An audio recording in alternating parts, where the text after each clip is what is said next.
Bonjour, bonsoir RDC, bonjour la Union sur RD Congo et Loko Makasi. Eza yabino serviteur Olivier Wembo, fils du pays. Plaisir yanga eza ya ko yambela bino moko ya ba Congolais oyo atika mboka mwakala awa na New York. Viva actualité politique oyo tozanango na RDC donc et permettre mutunyoso aloba pour na oyo tika na kati ezobimate batu ba profiter na ngote to yambeli bino lelo Monsieur Willy Nyamango oyo azali moko ya basien awa na New York et azana moi li solo ya ko partager na bino lelo to minga ko solo la sur le point d'actualité ya RDC. Plaisir ya biso. Bonsoir Monsieur Willy. Bonsoir mon frère Olivier. En tout cas, merci de nous avoir honorés. C'est un plaisir pour Nabiso et Yambayo na chaîne Nabiso ya RD Congo et Loko Makasi. D'ailleurs, je profite de l'occasion pour Segna Bino Batunion sur la chance ya pour la Nabiso d'émission Oyo Bokende ko s'abonner vraiment massivement na chaîne Nabiso RD Congo et Loko Makasi. Merci Monsieur Willy pour la disponibilité na yo. Tout l'igno mais qu'on partager moi ba question mon rotomi balé ce qui a tout dit que sur le peuple congolais pour bayo qui est belé mon ton interprétation naé tout monique mbo que ça divisé tendance ça monsieur Soubaza pour monsieur Soubaza contre actualité politique qui a Congo na minute oyo ezali basé na prestation et serment ya ba juge oyo prétextement devant l'Assemblée nationale, devant le chef de l'État. Opinion est divisée. Lobby que le président de la République a violé la Constitution. Façon où juge wana va prêter le serment irrégulier, n'a évité un point de vue na yo au koki kolobanini à propos ya dossier wana. En tout cas, merci beaucoup de Olivier. Question na yo eza vraiment la moto ya ebele. Omoni biso en général les Congolais se comportent un peu comme ndenge tozalaka na église. C'est-à-dire que pasteur à lobby bango batangi Bible té bandimi kaka amen. Nde makambo elekaka na Congo.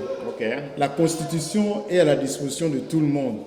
Mais rarement sont les gens qui lisent la Constitution. Excusez-nous, vous savez, ils vont en couloir, donc tous sont obligés à repasser sur mon passage pour voir qu'ils ont malamou. Donc c'est ça. Vraiment, oui, continuons. Nazaï Koloba, au moni na Congo, batuba se comportera un peu n'engue tous à l'église. C'est-à-dire ceux qui pasteurs attendent la Bible à lobby et puis batuba lobby car amen. Mais batuba moko batanga raté. N'engue moko pena ba Congolais. Les Congolais batanga raté. Donc les Congolais bayoka kaka. Et puis ceux qui bayoki, lokola basi basali opinion na bango, bakangami kaka na yango. Nzokande constitution eza eloko il fallait ba Congolais baye batanga pour na koyeba mobeko ya mboka ezoloba nini na makambo wana. Mais oui, na ozana raison koloba mais constitution balobi eza lokola Bible mais balobi constitution elle n'a levé rien, n'a ajouté rien. Eza mibeko oui komama déjà ou ezo senga ke il faut ko tambola ndenge mibeko ikomami mais na ndenge lobi congolais li ko tanga te ali ko zo lokola na église na habité to comprendre ni na wana. Bon, par expérience, personnellement, monsieur Willy Nyamango, j'ai travaillé pendant 20 ans dans le Parlement. Oh, ça c'est une bonne information. 20 ans. Okay. Depuis Anzuluni Bembe, président du conseil législatif. Okay. Nasalaki Naye, Azaki président du conseil législatif. Okay. Toleki na HCRPT, tokomi na Monseigneur Mosengo, na l'Erwana, toye kokoma na transition, tokomi na Olivier Kamitatu, Thomas Louaka, Kamere. Oh, c'est vrai, vous avez oui, et puis, quand on a eu en Amérique, ils ont dit que on a bouchard, on a yapé, on a tika en Amérique. Donc, on a vu quand même comment fonctionne l'homme politique congolais et comment fonctionne aussi le peuple congolais par rapport à la politique en Bourg. En tout cas, téléspectateurs, on a assez de introduction à M. Willy, à Miki Kolobani, ni à Salah, ni à Zalaki. Je pense que c'est une personne dont on a vraiment besoin d'informations que vous n'avez pas naïe. Les autres, on a découvrir ensemble, biso nion son abino. Idée au écouta et pas à M. William mais qui expliquer vraiment pourquoi est-ce que le lobby est congolais à Zouaka Makamuyamboka alléluia amen tout me ganon koyoka et développement alléluia amen ndenge ka lobby. C'est comme ça que l'homme congolais en principe attend à rater ce qui moutonyo ça d'ailleurs autant la constitution à comprendre tant que non le président a violé la constitution, le président a fait ceci, ce qui bangonyo so bazali autant la constitution balinga bayeba constitution moi ngande bona ndengo moto temi na je suis parmi les gens au basala relire nango tango bazo kolinga ko voter yango na référendum. J'étais là. Tout ça tout la té pour na sala nini musala ya constitution en tout cas. Mais, curieusement, au moment où même les intellectuels congolais, battent la constitution, et puis Pessi. C'est ça la difficulté que nous avons au Congo. Les gens ne lisent pas, les gens ne veulent pas lire pour comprendre. Difficulté à Makassi. C'est comme si on a d'accord que le président de la République avait violé la Constitution. Non, le président de la République n'a pas violé la Constitution. Enfin, vous pouvez, c'est vrai. Oui, à Salika, ceux qui écoutent, ceux qui ont dit que Nanda, vous n'avez pas copié la Constitution dans un il n'a pas violé la Constitution. Mais et puis, le président de la République a violé la Constitution, on s'est dit à quoi? Non, magistrat prêter serment. Conseil supérieur de la magistrature. Donc, ils ont toute proposition à été. Ils ont proposition à Conseil supérieur de la magistrature. Donc, lui n'a rien à voir avec le choix où il choix où il a été. Choix où il a Conseil supérieur de la magistrature. Lui ne fait que signer l'ordonnance. Donc, ceux qui battent les lois banga, et ça seulement parce que yebi nini basala na o nini ezo kene na liboso ne kobanga na bango ndezo lobisa bango na en fait le président de la République n'a pas violé la constitution. Donc koyoka okoloba ezotina pseudo loba lelo que président de la République pakamnya soit sali ti ba juge ba ko prêter serment nyonso eleki à bonne et due forme. Nyonso eleki en bonne et due forme. Moi je ne suis pas constitutionnaliste. Okay. Mais na yo karape ba constitutionnaliste o mususu bazali na mboka na biso lokola professeur André Mbata, c'est un grand professeur il y a makambo ba constitution soko yoki soko landi o yoka vraiment explication claire na makambo wana. Au moins le problème c'est quoi? Les gens ont cru que Félix Tshisekedi qui est le président actuel c'est un idiot pour na bango bakanisa ki azaka moi mutu moko bango bakosakana na ye bakosala onyoso bango balingi. Donc c'est que bakanisa ki Tshisekedi aza zaou bakanisa ki aza zaou ko aza zaou te. Donc pour omoni nga na au départ je ne croyais pas en lui nazai ko ndimate mais quand je vois les actes qu'il a posés acte nyonso il a posé banda comme président de la République je trouvais que c'est l'homme le plus sage na bango nyonso la classe politique actuelle.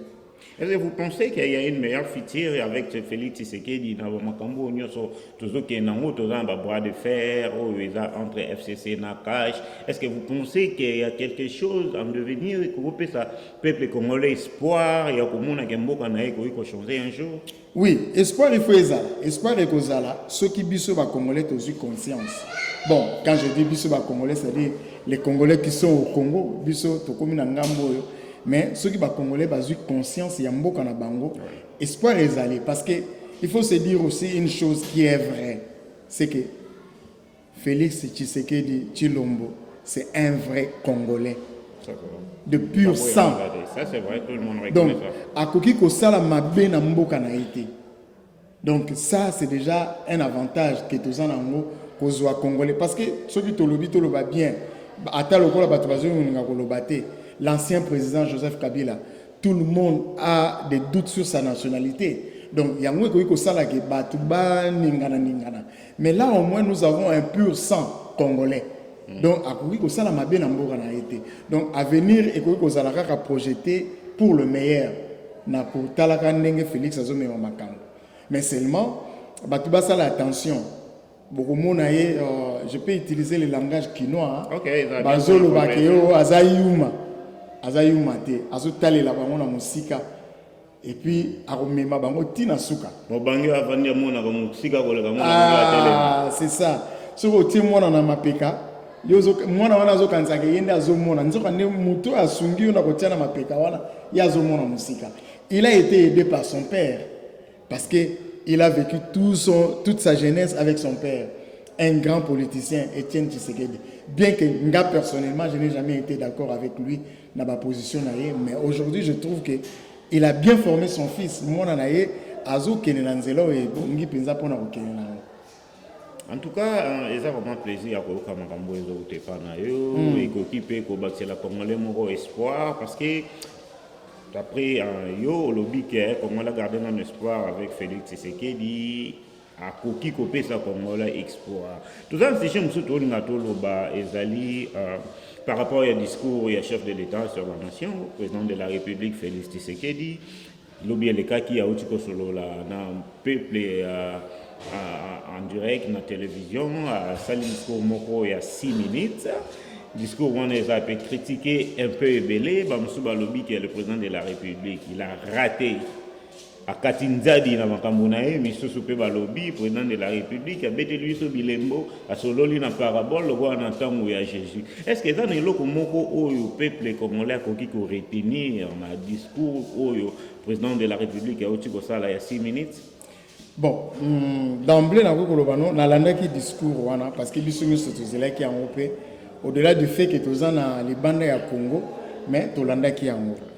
N'a pas eu que discours on est circoncis, ils sont clairs.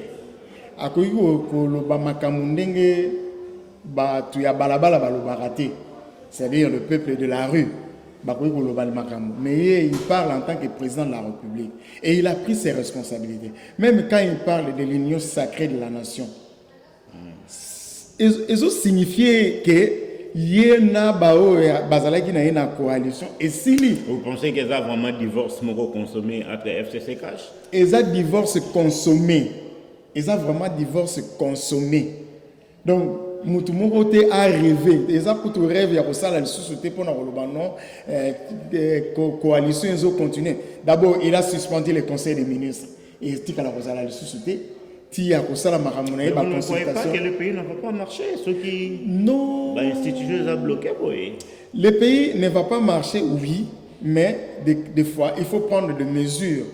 Même ceux qui sont impopulaires, mais ils sont mboka. Dans la mesure où il faut, président de la République, au moins, bateau basala qui constitution en mboka wana Congo, basala qui en mboka na maele mabe. Il fallait qu'Akaba paie sa président, avantage nyonso. A nommé premier ministre Naye, Azalana Makamonaye, Tina Souka. Mais ils ont fait en sorte que Ezala semi-présidentielle pour Bakuka comme. Mais Babosana qui est loco moko. Bataya qui constitution na mesure. Ezala ko elamba na lati ezana mesure nanga. Le bataya qui constitution na Kabila. Joseph. Okay. Babosana qui ke mutu mususu akoya ko lati elamba ona elamba ngo ekokoma munene. Pour Kabila, Joseph, tu sais que dans l'église Joseph la monnaie, non? Ok. Ce qu'on m'a dit à Lati et l'équipe monnaie. Tant que Lati et l'équipe monnaie à l'objet, non? Très important dans le lobby. Donc, ce qu'il faut retenir, aux a parmi bateaux et aux bazar pour qu'un jour, la constitution est à la réviser. Oui, la constitution doit être révisée. Au moins, nous avons adopté le système mi-balé dans la constitution. Nous avons le système américain et le système français. Okay. Or, en ayant le système américain et le système français, biso ba congolais tozui mentalité américaine était tozui pe mentalité française était totikali ba congolais franchement donc biso il faut tout évoluer ce qui to lingi constitution américaine to évoluer le rôle ba américain ce qui peut to lingi constitution française to évoluer le rôle ba français. Donc biso toza la mentalité wana te c'est comme ça que toza na ba problème na ko copier ce exemple moi toza on a États-Unis. Le gouvernement américain n'a à peine, je crois, 16 ou 17 ministres qui sont secrétaires d'État. Dans le pays, les États-Unis, un grand pays, un pays puissant, au moins 7 ou 16, je crois. Il faut noter la ressource malade. Ils sont dans 54 États. Ils sont dans 54 États. Mais regardez seulement le Congo là, avec 26 provinces, nous avons au moins 60 membres du gouvernement. Et ça a possibilité. 60 conseillers 60 conseillers privés représentant le président de la République. Et puis, ce qui est au cœur de ce musique, au Congo, le secrétaire d'État en Amérique, il est milliardaire. Pauvre Azate. C'est-à-dire que ce ne sont pas les gens qui viennent chercher l'argent dans la politique. Mais ce qui est au Congo, au Congo, il y a des gens qui ont la politique. Tout ça, a commis ministre, a commis boy, a commis la politique. Mais ce n'est pas le cas ici. Même en France, au Congo, il y a une politique pour aller au Cambongo. Il y a une politique pour servir le peuple. Mais ce n'est pas le cas au Congo. Les Congolais, ceux qui ont commis la politique, d'abord c'est sa famille, sa femme et ses enfants, ses neveux, ses nièces, tout ça. Et puis, parti politique, la preuve en est que ceux qui vont nommer mon ministre, cabinet naïe mobimeza batambo kanaï batu village naïe. C'est ça la difficulté. Pas problème tout ça le tribalisme et tout ça. C'est ça la difficulté. Donc nous voulons la constitution américaine mais nous n'avons pas la culture américaine. Nous voulons la constitution française, nous n'avons pas la culture française. C'est ça la difficulté que nous avons au Congo. Mais en réalité, qu'est-ce que nous pensons, on peut retenir par rapport au discours du président de la République? Il y a la question vraiment de base. Est-ce que le monani que le président de la République a consommé divorce dans la FCC? Vous ne pensez pas que notre discours c'est une manière il y a que ça la mettre en la Mouka ou plus précisément dans Martin Fayulu, après battant et la réforme institutionnelle. Vous ne voyez pas que le président de la République peut-être attendre les sous-humains à Martin Fayulu? Bon, depuis un certain temps, nous avons même Kolanda Marambango. Ce qui est totalement bien dans le président de la République, il y a Congo, Félix Tshisekedi Alobaki. C'est-à-dire que il fait plus allusion à bateau basant na poids parlementaire. Mais ce qui est dans le Parlement, au moment que Martin Fayulu ne pèse pas au Parlement. Donc si c'est comme ça, donc il fait allusion à... Il fait allusion à bateau la Bemba, Moïse Katumbi, Bahati Lukwebo, Pousse Mabiulu, na cash na yemoko. Bangonde bako sala union sacrée wana pour na ko renverser par majorité dans le Parlement. Parce que parlementairement parlant, s'il faut parler comme ça, Martin Fayulu ne pèse pas au niveau du Parlement. Il n'a qu'un seul député au niveau du Parlement. Donc, à ce PZT, même pour former le gouvernement, Martin Fayulu ne pèse pas au niveau du Parlement. Ce qui a pèse au moins en tant qu'acteur politique. Oui, en tant qu'acteur politique, parce qu'il y a beaucoup de personnes qui croient en lui, qui le suivent. Bon, à quoi ça l'appel naïe. Mais sur le plan parlementaire, Martin Fayulu ne pèse pas. Azana poité, bazana poikuna Jean-Pierre Bemba, Moïse Katumbi, Bahati Lukwebo, Pius Mabiulu, tout ça. Autre chose na tango ba élection les gars qui B c'est problème ceux qui tobi tant examiner mais tant que attend to senga na que public a senga ozonga lisusu pona ko pesa ba éclaircissement na makambo zolo beza tellement profond oyo peuple comme là vraiment na posa ya koyoka mais ba union sacrée oyo njo ebani le lote to zo ebana tango mobutu ba bloko ba union sacrée na pesa le maki mais conséquence nango ezala ba sous malamu te parce que tout celui qui va contribuer pour retrouver majorité dans parlement na président après nango kolinga azala revendable lobi pe azwa ba gain na ye na bateau et après ça qui pour na la majorité présidentielle et encore ce qui question de que nos forme vous ne pensez pas que mboka oyo tozana no pembeni ko zelo ko tozoluka te? Bon ezandenge na utaki ko loba liboso awa na Congo bato bazo so ko tali net lelo na Congo bato bazana mbongo ezaka bato bana kata politique. C'est comme ça que bato bakende na politique pour se faire l'argent. Au lieu baya na politique pour servir le peuple, bango bazona na politique